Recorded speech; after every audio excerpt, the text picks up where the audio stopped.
Kwa miaka mingi iliyopita, wafugaji wengi wa nyuki walikuwa wakilenga bidhaa mbili tu, asali na nta. Kila nyuki anaponyanyua mkia wake tayari kuuma, huwa tunakimbia, tukihofia maumivu na kuvimba.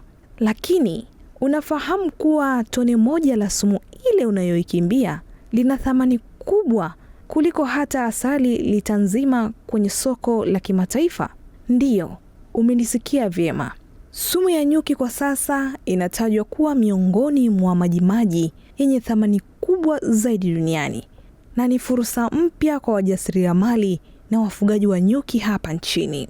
Ulimwengu wa sasa umehamia kwenye bidhaa za asili, na hapa ndipo sumu ya nyuki inaposhika hatamu, hali inayopelekea hii leo tunakutana na mbunifu wa kifaa cha kuvuna sumu ya nyuki kupitia Tume ya Sayansi na Teknolojia COSTECH, Patrick Kitosi, ambapo kwa kuanza anatueleza kwa nini amekuja na ubunifu huu. Kwa nini tulijikita kwenye innovation hii? Kwa sababu kama nilivyosema, sisi tumejikita kwenye teknolojia. Tuliona gap kwamba wakulima wengi hapa nchini wamejikita sana kwenye kufuga nyuki kwa ajili ya asali, lakini ukweli nyuki anazo product zaidi ya 7. Anazo product 7.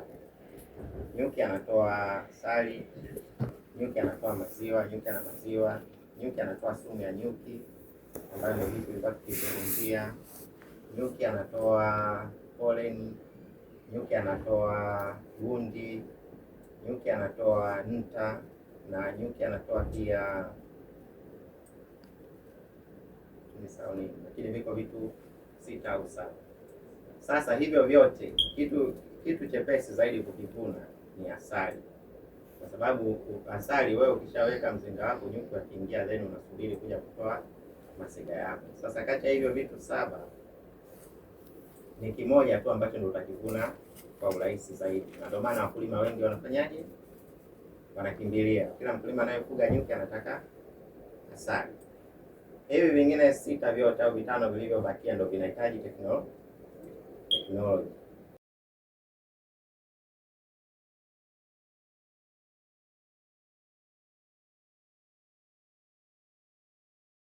Hata hivyo, sumu hii inatajwa kuwa na madini na protini za kipekee ambazo zina matumizi makubwa sana viwandani katika mataifa mbalimbali duniani.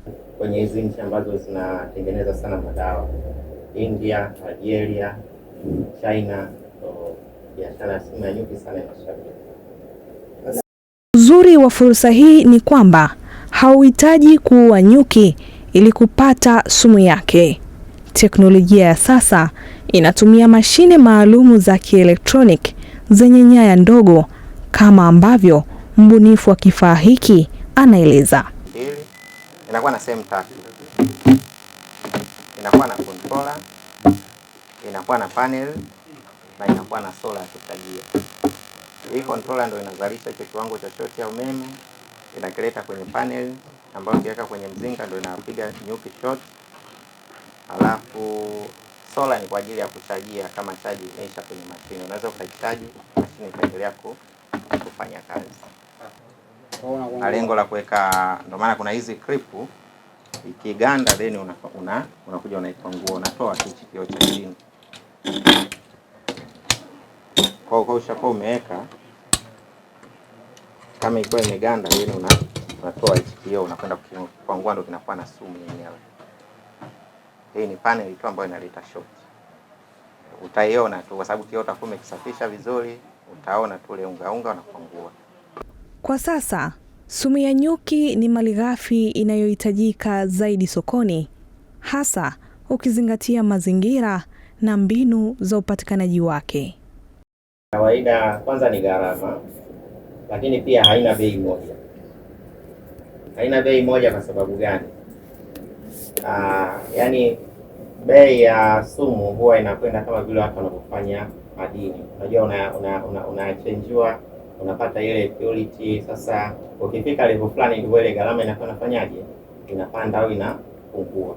Sasa kwenye sumu ya nyuki pia ni hivyo hivyo. Kwanza gharama inategemeana. Hii sumu yenyewe ukiivuna, kwanza unaenda kuicertify, unaipima maabara, yaani wajue ina content gani mle ndani.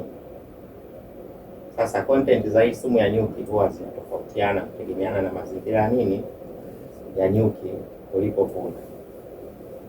Kwa mfano ukivuna, kwa mfano tukisema mazingira ya pwani, content za ile sumu haziwezi kufanana na ukivuna mazingira labda ya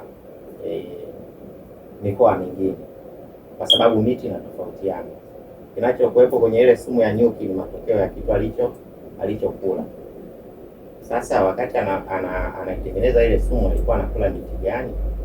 Kwa kama miti ya pwani inatofautiana na miti ya Morogoro, miti ya wapi Mbeya, wapi. Kwa hiyo unapovuna pale ndipo pataamua quality na ubora wa nini wa hiyo sumu ya hiyo nyuki uliyovuna. Kwa hiyo wewe ukivuna hiyo sumu, itakakuuza unapima, una certify maabara.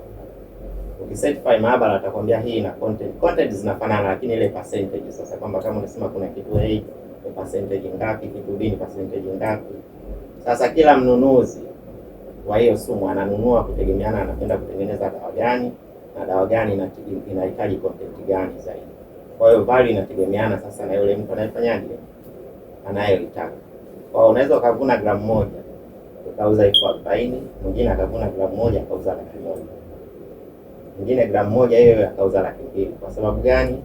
Ya value ya content zilizoko mle ndani. Lakini hizi utamu pekee wanatengeneza na utajiri kupitia sumu yao. Usiishie kwenye asali. Dondoka kwenye fursa ya sumu ya nyuki hii leo, ubadilishe maisha yako ya kiuchumi. Hii ni